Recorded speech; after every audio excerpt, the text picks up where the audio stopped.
안녕하세요. 백수를 부르는 심리학의 논두렁입니다. 오늘은 청소년의 자살 행동에 대해서 이야기해 보도록 하겠습니다.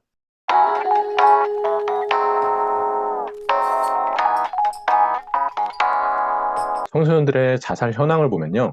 여러 가지 현황들이 있겠지만 가장 중요한 건 사망 원인의 1위가 바로 자살이라는 겁니다. 그리고 중요한 건 청소년대 자살 완수자들의 자살 완수율이 성인보다도 훨씬 높습니다. 그 이유는 청소년들의 자살 방법의 차이가 있는데요. 성인들의 경우는 조개탄을 피운다거나 손목을 긋는다거나 약을 먹는다거나 이러한 방식들을 사용하기 때문에 빨리 발견만 한다면 목숨을 구할 수 있는 기회가 남아있죠. 하지만 청소년들이 가장 많이 사용하는 자살 방법 중에 하나가 높은 곳에서 뛰어내리는 방식으로 자살을 시도하고 있습니다. 아무리 빠르게 발견을 해도 때가 늦은 경우가 많이 있죠.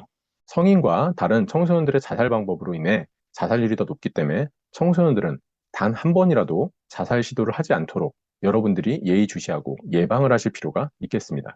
그리고 청소년 자살 완수자들의 10명 중에 6명은 남자 청소년입니다. 보통 성인들이나 여러 가지 이제 자살 시도에 대한 얘기들이 나올 때 자살률의 경우는 여성이 시도는 훨씬 높다고 되어 있죠. 그런데 청소년들의 경우는 남성과 여성의 비자살적 자행동의 경우는 유사하고요. 자살률 같은 경우에는 여자 청소년들이 더 높을 수도 있긴 하지만 완수자들의 경우는 남자 청소년들이 높습니다.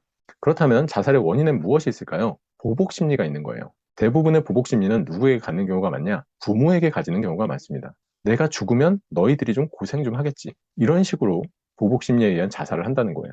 그리고 내가 죽으면 나를 괴롭혔던 걔네들에게 화살이 꽂혀서 걔네들이 고생 좀 하겠지. 이런 생각을 한다는 거예요. 물론 학교 폭력을 당하거나 그래서 마지막의 선택으로 자살을 시도할 수도 있겠지만 자살을 하면 본인은 모든 걸 잃는 거잖아요. 그렇기 때문에 여러분들 보복 심리에 의한 자살을 하지 않도록 개입해 주실 필요가 있고요. 그래서 학교 폭력에 대해서 자살 행동으로 연결되지 않도록 개입을 하셔야 될 필요가 있을 수도 있습니다. 그리고 자기 처벌에 대한 행동으로 자살 시도를 하기도 합니다. 내가 큰 잘못을 했어. 돌이킬 수 없을 것 같아. 친구에게 모든 아이들에게 내가 큰 잘못을 한 것 같아.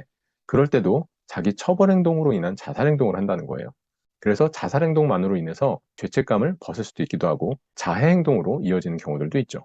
그리고 욕구 좌절에 의한 자살도 있습니다.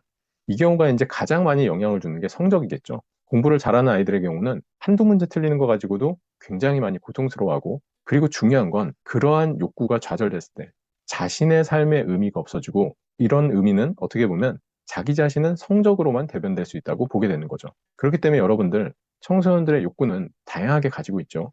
그 다양한 청소년들의 욕구를 여러분들이 좀 받아주실 필요가 있습니다. 관심을 요구하는 자살 행동도 있습니다. 아이들은 부모나 누군가의 관심이 그들의 삶의 에너지가 됩니다.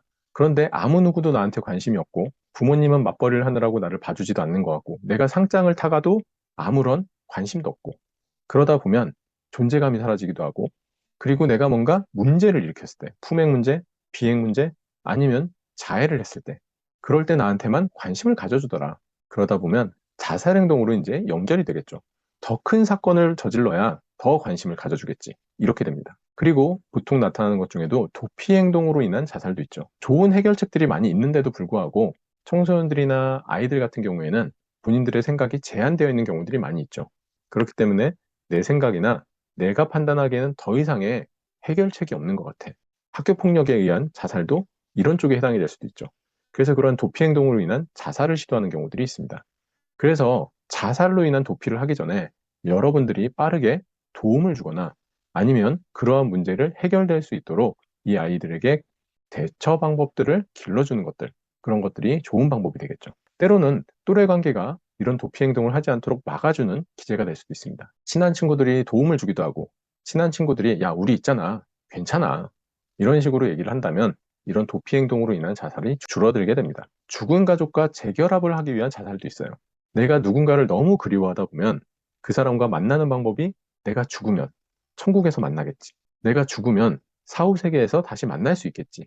이거는 실상 청소년들만 해당되는 건 아니고 성인들 중에 가족이나 지인을 보내신 경우에 이러한 생각을 하게 되시는 경우들도 꽤 있죠. 가장 많은 것 중에 하나가 충동적인 자살 행동이에요. 청소년들은 에너지가 넘칩니다. 그러다 보니까 구체적인 자살 계획을 세우고 자살을 시도하는 것이 아닌 그냥 충동적으로 죽으면 좋겠는데 여기서 뛰어내리면 죽을 수 있을 것 같아. 그러면서 그냥 자살 행동을 하게 된다는 거죠. 그렇기 때문에 청소년들의 자살을 하고자 하는 마음이 생기는 그런 상황이나 대상들을 꼭 확인해서 이런 충동적인 자살 행동도 연결되지 않도록 하셔야 됩니다.